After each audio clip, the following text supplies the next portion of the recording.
Hi! Hello! Welcome back to my channel 'భావన vlogs 27'. అయితే ఈరోజు టాపిక్ ఏంటంటే మెడికల్ సర్టిఫికేట్ ఎలా బుక్ చేసుకోవాలి? ప్రీ క్యాస్ ఇంటర్వ్యూ సక్సెస్‌ఫుల్ అయిన తర్వాత ఏమేం ప్రాసెస్ ఉంటదో చెప్పబోతున్నాం.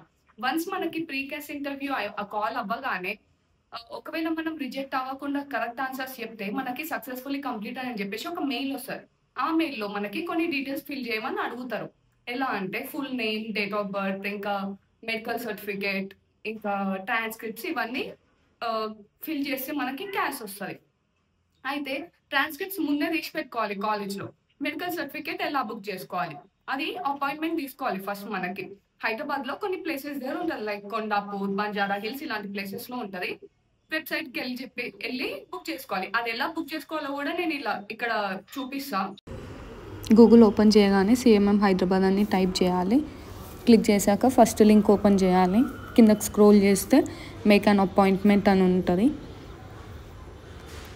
అది క్లిక్ చేశాక కిందకి స్క్రోల్ చేస్తే ఏ కంట్రీకి వెళ్తున్నామో ఆ కంట్రీ సెలెక్ట్ చేసుకొని ఏ రోజైతే బుక్ చేసుకోవాలనుకుంటున్నామో అపాయింట్మెంట్ ఆ డేట్ ఇంకా ఆ టైం పెట్టి గైడ్లైన్స్ అన్నీ చదివి full name, mail address, phone number, gender, date of birth, ఇంకా కరెంట్ ఇండియన్ అడ్రస్ పెట్టాలి. తర్వాత యూకేలో ఎక్కడ ఉంటున్నామో కూడా అది కూడా పెట్టాలి. ఒకవేళ మీరు అప్పటికి అకామిడేషన్ బుక్ చేసుకోకపోతే యూనివర్సిటీ అడ్రస్ పెట్టి సబ్మిట్ చేయండి, మెయిల్కి వచ్చేస్తుంది. మెయిల్ ఐడి డీటెయిల్స్ అన్ని పెట్టి బుక్ చేసుకోవాలి మెడికల్ సర్టిఫికేట్.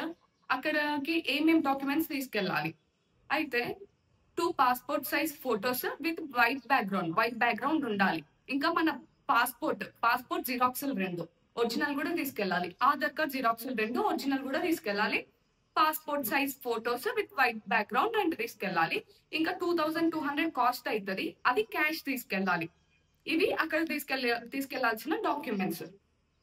అక్కడెళ్ళాక ఫస్ట్ ఎళ్ళగానే మనకి పాస్‌పోర్ట్ తీసుకొని మనకి అక్కడ నేమ్ సైన్ అవన్నీ ఏపిచ్చుకుంటారు. నెక్స్ట్ మనకు ఫోటో స్కాన్ చేసి సైన్ చేయించుకొని మనకి హ్యాండ్కి ఒక ట్యాగ్ లాగేస్తారు. అంటే ఏ కంట్రీకి వెళ్తున్నాం అని చెప్పేసి, యూకే అయితే యూకేది, ఆస్ట్రేలియా అయితే ఆస్ట్రేలియాది అలా వేయించి టీబీ టెస్ట్కి పంపిస్తారు. టీబీ టెస్ట్ అయిపోగానే డాక్టర్ కన్సల్ట్ ఉంటుంది. ట్యాగ్ వేస్తే ఏంటంటే ప్రతి ఒక్క కంట్రీకి ఒక సపరేట్ డాక్టర్ వాళ్ళు ఉంటారు. వాళ్ళు చెక్ చేసి పంపిస్తారు. తర్వాత ఒక 1 ఆర్ 2 అవర్స్‌కి మెసేజ్ వస్తది ఫోన్‌కి. మెసేజ్ రాగానే ఆహ్, సర్టిఫికేట్ ఇస్తారు. తీసుకొని వచ్చేసేయాలి ఇంటికి. అయితే నెక్స్ట్ డే అలా కలెక్ట్ చేసుకోకుండా అక్కడనే ఒక గంట సేపు వెయిట్ చేస్తే అప్పుడే తీసుకొని ఇంటికొచ్చేసేయొచ్చు. సో, మెడికల్ సర్టిఫికేట్ అయిపోయిన తర్వాత మనకొచ్చిన మెయిల్‌లో మెడికల్ సర్టిఫికేట్ ఇంకా పీడీఎఫ్ చేసి సబ్మిట్ జేయాలి. నెక్స్ట్ పాస్‌పోర్ట్ ఇంకా ట్రాన్స్‌క్రిప్ట్స్ ఒకటి పీడీఎఫ్‌లో ఉండి అదొకటి సబ్మిట్ జేయాలి. దాని తర్వాత మనకి మళ్ళీ ఇంకొక మెయిల్ ఒస్తది. ఏమని? మన బీటెక్ అయినా, డిగ్రీ అయినా ప్రతి సెమిస్టర్‌వి సెపరేట్ మెమోస్ ఉంటాయి మన దగ్గర. సెపరేట్ మెమోస్ కాకుండా అన్ని కలిపి ఒకటే మెమోలో ఉన్న marks consolidated memorandum of marks అని అంటారు. అది మన ఏ ఏ కాలేజ్ నుంచి అయితే మనం గ్రాడ్యుయేట్ అయినామో ఆ కాలేజ్‌లో ఎళ్లి తీసుకోవాలి. అయితే అది తీసుకున్న తర్వాత సబ్మిట్ చేస్తే మనకి క్యాష్ రిలీజ్ అయితది. సో, ఇది ప్రీ క్యాష్ ఇంటర్వ్యూ తర్వాత ప్రాసెస్ ఏంటి? టీ టీబీ టెస్ట్‌కి ఎలా ఎళ్ళాలి? అపాయింట్‌మెంట్ ఎలా బుక్ చేసుకోవాలి? ఇది మొత్తం process. Please do subscribe to my channel. Thank you guys.